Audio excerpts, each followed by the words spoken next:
Bonsoir Catherine. Bonsoir Béatrice, Alors bonsoir où à est-ce tous. que vous nous emmenez ce soir? Alors ce soir on va prendre la direction du littoral avec un des cantons les plus dodus de Seine-Maritime, jugé plus tôt après le redécoupage.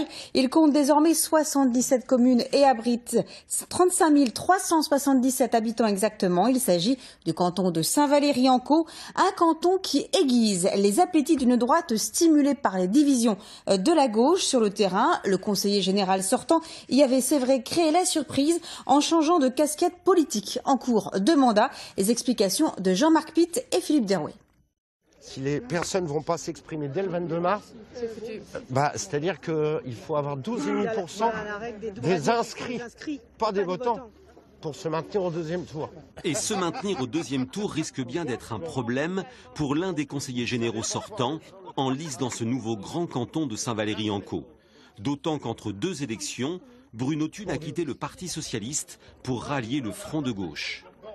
Je ne peux plus, au jour d'aujourd'hui, assumer un certain nombre de points liés à des divergences au sein de ce parti. Donc, pour moi, fils d'ouvrier, mon grand-père était ouvrier, je ne peux pas aujourd'hui cautionner des valeurs qui ne sont plus véritablement de gauche. La première des choses à laquelle je me suis retrouvé confronté, c'était déjà effectivement l'augmentation des tarifs de transport scolaire. Voilà, passant effectivement de 30 € à 130 € pour les familles.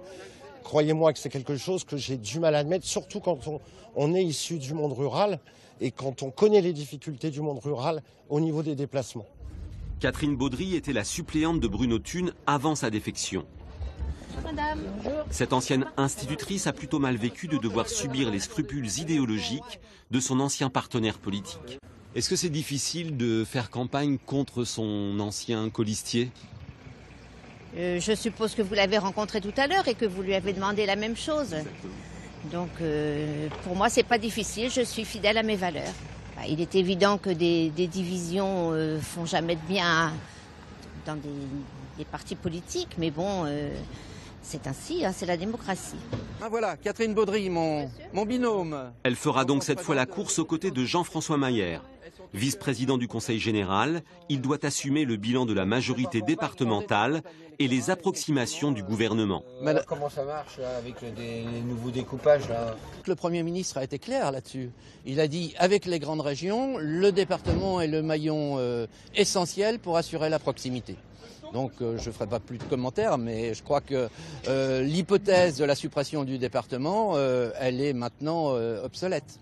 Mais avant d'être Premier ministre, il avait également dit qu'il souhaitait la suppression du département. Oui, mais on peut toujours changer d'avis, il n'y a que les imbéciles qui ne changent pas d'avis. La tâche du binôme de droite est plus aisée. Tous deux adoubés par l'UDI et soutenus par l'UMP, ils espèrent bien tirer profit de la désunion de leurs adversaires des gauches. Quant au déficit du département, le retraité du nucléaire et la prof d'histoire géo ont leur recette pour y remédier. Diminuer les frais de fonctionnement, parce qu'il semblerait que les frais de fonctionnement aient sacrément augmenté ces dernières années, et puis faire en sorte que l'investissement redémarre. Qui dit investissement dit relancer la machine économique. C'est faire appel à nouveau à des entreprises, du bâtiment, des travaux publics, et ensuite toutes les entreprises qu'il puisse y avoir derrière. Et avec cette possibilité de redonner de l'emploi et de réactiver la machine économique. Une machine économique bien grippée dans un canton rural où, comme ailleurs, la principale préoccupation reste l'emploi. Et je vous rappelle qu'au total, 4 binômes sont en lice sur ce canton. S'y présente également le Front National avec Stéphanie Barbin et Denis Blondel.